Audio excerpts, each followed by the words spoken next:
non-stop Vikings talk. It's Purple Daily on Score North and ScoreNorth.com. Purple Daily, presented by Surly Brewing Company. Yeah, it's a really fair question, and just going to rely heavily on Eric Sugarman, relying on Dalvin. Obviously we don't want to put him in a bad situation. We want to be smart with him. Never want to put him out there if he can injure himself more. But I'll just say that Dalvin is always ready to go and always ready to help the team, regardless of his health status. So we just got to rely heavily on the trainers. There's your update from Clint Kubiak on Dalvin Cook. It's kind of a non-update update. He's a game-time decision. His ankle's still bothering him. He didn't really practice much this week, right? He didn't practice unless he takes part in Friday, which is the easiest practice of the week. He will not have practiced at all this week. Yeah. So that's the update from Clint Kubiak. Phil Mackey, Judd Zulgad, Declan Goff. Purple Daily presented by Surly Brewing Company. Daily Vikings entertainment, and we just want the Vikings to win a Super Bowl before we die, and that march starts on Sunday against the Lions. It's the get-right game of the century for this football team. And every single week we go through the gambler's perspective, the market perspective on these Vikings games. Don't take our advice. We're not certified. We don't walk into sports books and clean up. It'd be nice. This is for entertainment purposes only here. It'd be nice to have sports books in this town, but that's a whole nother discussion. Yeah, let's make that happen. Come on now. Running aces. I would just sit there and bet a lot of money. And drink toddies. A lot of Surly beverages. And you know what? We could build more schools then, Declan. On the back of your bets, we could build more schools. Mm-hmm. Good. Anyway, I'm done. So let's go through some of the we'll go through, we'll pick the Vikings game, we'll get you the latest odds reports here, but let's start with Football Outsiders, the current playoff odds report. So the Vikings are already 2 games behind the Packers in the NFC North. But Football Outsiders gives the Vikings still an 18% chance to win the division. All right. A 30% chance to make the playoffs. What are your thoughts on that? 1 and 3. Those are actually pretty solid odds considering some of the heavy hitters in the NFC right now for the Vikings to make the playoffs. I'm sorry, what did you say the odds were to win the division? 18%. Okay. So, I believe that Declan is right in saying that there is going to be no wild card from this division. There's going to be the champion of the division, that's it. And they're telling you the same thing. They're saying there's a twice as good a chance to make the playoffs through the division than the wild card here. Correct. I think the next 2 weeks basically hinge on the reality of that being there. Because if they could be a wild card still, like if the conference was just down across the board, I'd be like, okay, if you beat Detroit and lose to Carolina, you're in trouble, but you can bounce back then post-bye. But if you look at their post-bye schedule, the fact that the West Division is just absolutely fantastic, the fact that the South is, probably pretty strong, I think the next 2 weeks will basically decide that, and I think you need to win both games to keep that even close to where it presently is. Yeah, 30% seems pretty right there. There's just gonna be no chance, I think, that a wild card comes out of this or the NFC East. So that's probably, I guess, assuming that's helping them, right, for the division for 30%, just because it's still a little bit wide open, right? So, I think it makes sense. It's telling you that the division is the path. Just to break this out, the Football Outsider says the Vikings have an 18% chance to win the division, but only a 12% chance for a wild card. Got it. So their odds are, if they're going to make the playoffs, their odds are twice as good through the division than through a wild card. As far as beyond that, the Vikings have a 1% chance to win the Super Bowl. Interesting. And a 2.5% chance to get to the Super Bowl. Mm-hmm. So you think if they play this season out 100 times from this point going forward, do they make the Super Bowl twice? Is the question. I don't know if I can see that. It's hard. It's hard for me to say that right now with how things have transpired. But I guess odds-wise, that's probably pretty correct. But no, it feels like from what we've seen, no. The answer is no. Give me just from your guys' thoughts here, unless Declan's already staring at this same screen. then you can cheat. Just make it seem like you're not cheating. Okay. Who are the top 5 most likely Super Bowl winners in the NFL right now? Tampa Bay. They're number 2. Is certainly up there. Rams. Rams are not in the 5. What? Yeah. Chiefs are still there, I bet. Oh, Chiefs are 4th. Okay, so we've got 2 and 4. Let's see. In the NFC West, we didn't have the Cardinals? Are the Cardinals in there? Cardinals are 6th. They're just on the outside. Oh, Cowboys? So keep in mind here that division is so brutal that those teams' chances to win the Super Bowl are much lower because they have to fight through a tough division to get to the playoffs. Got it. Buffalo Bills. They're number 1, 20% chance to win the Super Bowl. Okay, so we've got 1, we've got 2, we've got 4. You're So we're missing 3, and you're missing 5. One's AFC, one's NFC. Cowboys. Cowboys are 5th. Nice, Dex. I Weak wouldn't have pulled them division, out. off to Yeah. a hot start, so they're already like Dak? they're right there with the Chiefs basically. Because the Chiefs are a better team, but Dallas has an easier path. Browns. You're in the right division. Ravens. Ravens. Yep. Yeah. Browns are Ravens. The Browns are a 5% chance to win the Super Bowl. And the Ravens are what? Ravens, so I'll give you Buffalo's 20%, Yep. Tampa's 14%, Baltimore's 11%, Kansas City 9.5%, Dallas 8%, Arizona and Green Bay both 6%, Rams and Browns both like 4.5-5%. I don't see Green Bay, but that's fine. Yeah, I just don't see it. They're always kind of in the hunt, right? They always That's sort true. of get And there. Their deep in path the playoffs. is And Weak division. easier. LaFleur wins games, man. His record's incredible. Yeah. What, 13 All right. wins his first 2 years? Let's get to the actual game here, and hopefully you're going to be watching it on a TCL TV because TCL is a huge supporter of our show, and they have a new lineup of award-winning TVs delivering the most entertainment with stunning resolution, all at an affordable cost. Enjoy more of the things you love with TCL. So the Vikings right now in most sports books are a 10-point favorite over the Lions. This line opened at 8.5. So they were already big favorites, and people like the Vikings even more as the week has progressed. I'll give you a few facts, and then we can go around the room and talk about what we think is going to happen here. So the bets are pretty evenly spread. It's sort of 50-50 for this game right now in terms of the actual bets on Vikings versus Lions. But 70% of the money is on the Vikings here. So more people putting more money on the Vikings to cover what is now a 10-point spread. According to Action Network, the Lions defense is giving up a whopping 30 points per game, and they rank 31st in EPA per play, dead last in dropback EPA, and ESPN's pass rush win rate. Yeah. So they're bad. While the Browns were able to sack Cousins 3 times in Week 4, Cousins should have a clean pocket in this matchup, which means he's going to be lights out, right? The Lions also didn't have many strengths on paper coming into the season outside of their offensive line. However, that has suddenly turned into a potential major area of weakness as well.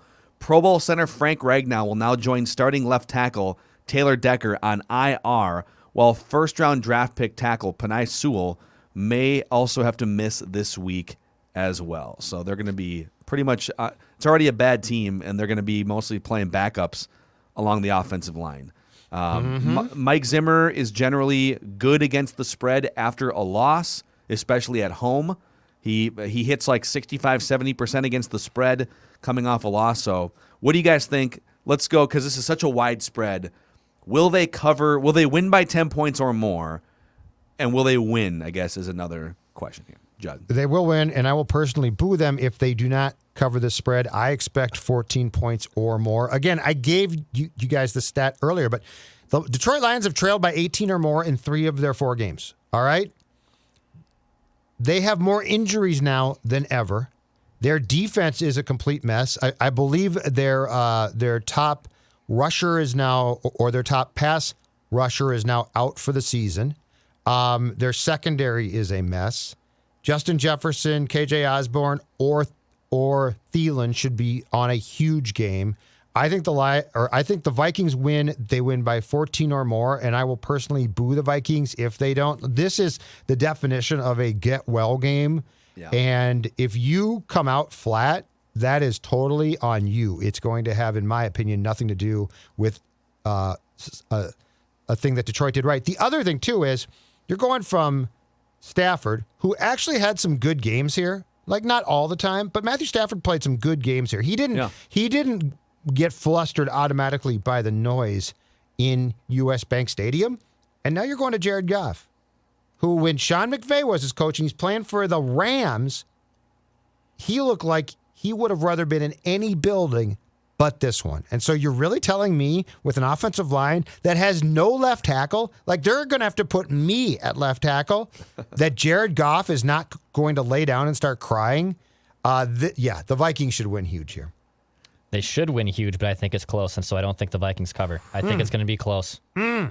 I just this feels such like a trap game, and I can see this coming down to just a one possession game. Yes, the Vikings should steamroll this team. They should, but every time we assume this, I think we get bit in the ass. So I really think the Vikings, they'll win. No, you're right. But it's going to be by 7 points or less. I'm going to hold my write that down point to a T because I don't like the Vikings. I'm not a fan. Dude, I'm like my gut all week has kind of been where Declan's at, which is, God, everyone just chalks this one up, right? This is just don't even need to put the football out on the field. This is just going to be a Vikings dominating victory. And so all week I've been looking for ways to poke holes in that. Like, well, I don't know, man. You know, there's been a couple games where Dan Campbell's had the Lions fighting and coming back, and you know they do want to bite people's kneecaps off. And the Vikings look like a team that might just be battered from a 1-3 start, bunch of close losses.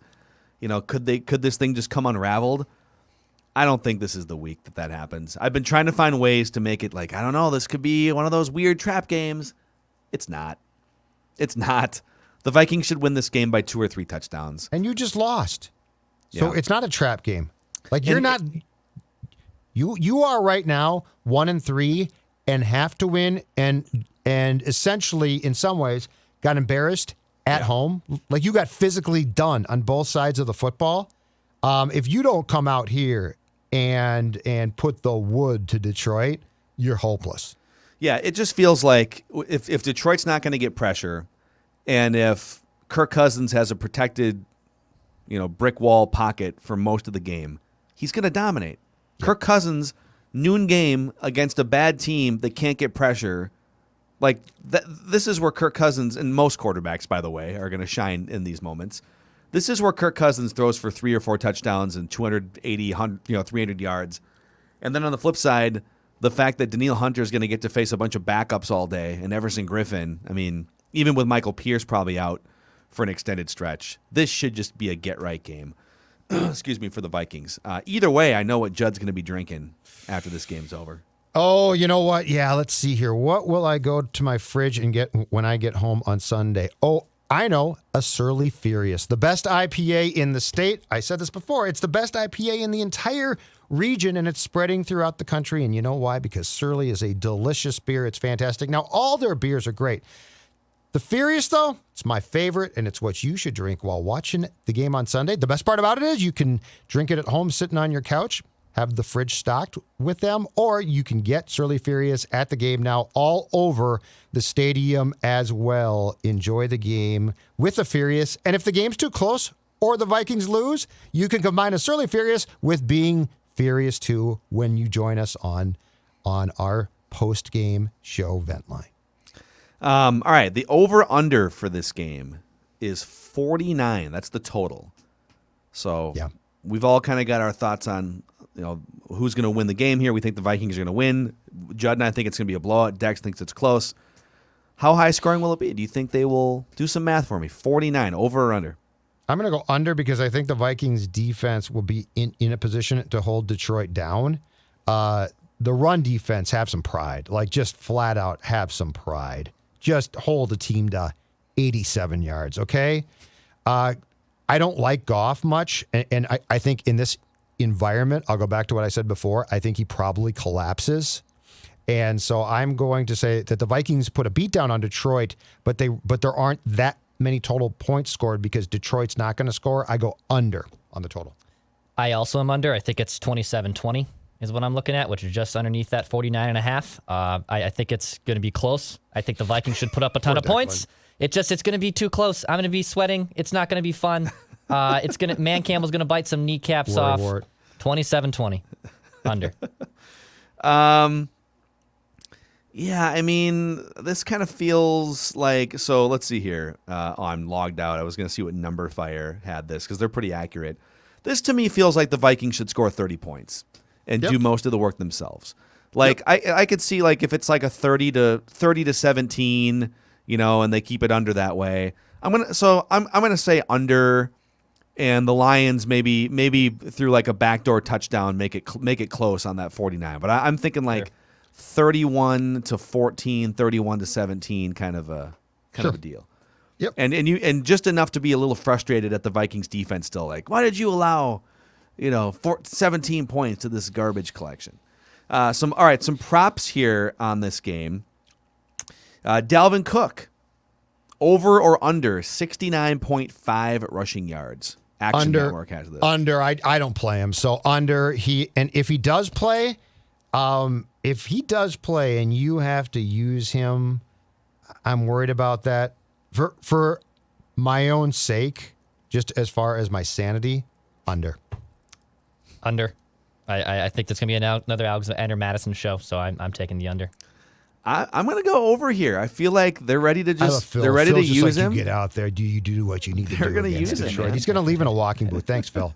All right. Kirk Cousins, over or under 286.5 pass yards in this game? Over. Bing, bing, bing, bing, bing, bing, bing, bing, bing, bing, bing. This is a Kirk Cousins game. What if they're up early and they shut it down, though? Like, he could do some damage early and not hit. You know what? In my world, Dalvin doesn't play, and so you don't just go to, we're going to give the rock to somebody. You keep passing the ball. And you know what this team needs? Damn it. It needs some confidence. It needs confidence.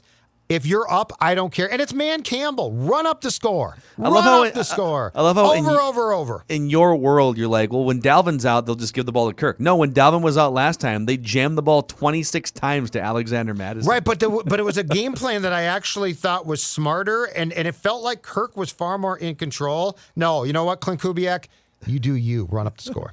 Right, I'll also slam the over. Kirk will go off this game. I do think he'll go for 300 yards and 3 touchdowns. 320. This Vikings defense, I don't trust, even with Jared Goff being a sieve. No. That will go over, but it'll be close. All right, here's what I think is going to happen. I think Kirk's going to put up some touchdowns, but I think this is going to be a lot like when the Vikings came out of the bye week, disgusted by their pass protection and their quarterback making mistakes in the first part of last year, and they threw the ball like 14 times in a win against Green Bay in which they scored like 30 points. I don't care if it's Dalvin. I don't care if it's Madison. I think the Vikings offensive coaching staff is probably so disgusted by what they saw on film with that offensive line and even Kirk just getting a little flustered that they're gonna try as hard as they can to establish and pound the run. Even if it's Amir Abdullah back there, I think they're going to try and Amir Abdullah revenge game. That was a good defensive line, though, for Cleveland. I mean, this line, you take advantage of it. This defensive line's not good. Take advantage. Don't yell at me. I'm just the messenger. I'm telling you what 98 redo. I That's what I want. I want a 1998 redux in this game. And then I'll give you one more. This one's not on the board, but I'm just going to make this one up. Over or under 100 rush yards for the Detroit Lions against that vaunted rushing defense? Well, if I'm betting, over. My own personal opinion, have some damn pride for once. Under. Keep them under. Seriously, 87 yards. It should be under because they should be trailing and throwing more. Yes. So I'm going to go under. Just from a have some pride. Perspective. Armin Watts, you do your job. I don't trust this run defense, so that is, it's over. We got nervous Nelly here. Yep. Declan's a mess. It's Friday. You know what you need? You need a surly fairy. I do. I'm going to go stop at local liquor Seriously, store. go calm your nerves. Yep. I don't ordinarily prescribe drinking, but I'm going to. You don't normally do? That's true. I do. No, you but do off to everyone, but I mean, I don't mean to sound irresponsible here, but you, my friend, need a surly fairy. Thanks. No, I think Declan just needs a little more peace of mind, and that's what Federated Insurance can bring to the table. They bring peace of mind to business owners. And this week is all about fire prevention. What is your fire prevention plan as a business? The Vikings offensive line allowed a lot of fires last week. Are your electrical systems up to date? Are they in working order? Do you have a plan in place to protect employees? Federatedinsurance.com to find out more about their great resources. And remember, at Federated, it's our business to protect yours. It's time for them to offer the Darisaw package, the new Christian Darisaw package. Protect your quarterback. Protect your against quarterback guys like with Myles your first. Garrett. Exactly right. All right, that's a wrap. Purple Props, Vikings Vent Line right after the game is over on Sunday on the Purple Daily YouTube channel. It's the most fan-friendly and interactive show in Minnesota sports. We love it. We'll talk to you guys next time on Purple Daily.